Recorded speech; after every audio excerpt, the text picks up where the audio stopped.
નમસ્કાર દર્શક મિત્રો, જય શ્રી ચામુંડામાં. હું દિગ્વિજય. સ્વાગત છે તમારું દિગ્વિજય બ્લોગ વડોદરા ફેસબુક ચેનલમાં.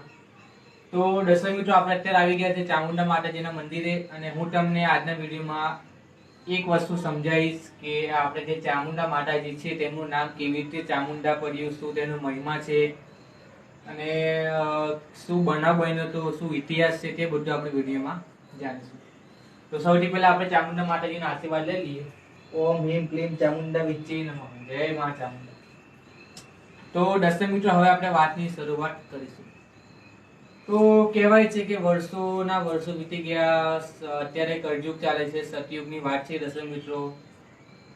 પૃથ્વી પર બે રાક્ષસ હતા. તેનું નામ હતું ચંડ અને મુંડ. ચંડ મુંડ જે અત્યારે શિવશંકર મહાદેવજીના ભક્ત હતા. તો દર્શક મિત્રો, તેમણે શિવજીનું તપ કર્યું અને વર્ષોના વર્ષો વીતી ગયા ત્યાં સુધી ઓમ નમઃ શિવાય, ઓમ નમઃ શિવાય, ઓમ નમઃ શિવાય. શિવશંકરના તપમાં ધ્યાન હતા. શિવશંકર મહાદેવ પ્રસન્ન થયા અને ચંડ અને મુંડ બેને વરદાન આપેલું. એમને પૂછ્યું કે તમારે શું જોઈએ છે? તો ચંડ અને મુંડે કીધું કે મારે વરદાન જોઈએ છે કે મારું મૃત્યુ કોઈ ના કરી શકે, મેં અમર થવું, એટલે અમર રહું. તો શિવશંકરે કીધું તથાસ્તુ. તો દર્શક મિત્રો, શિવશંકર પાસેથી વરદાન લઈને ચંદ અને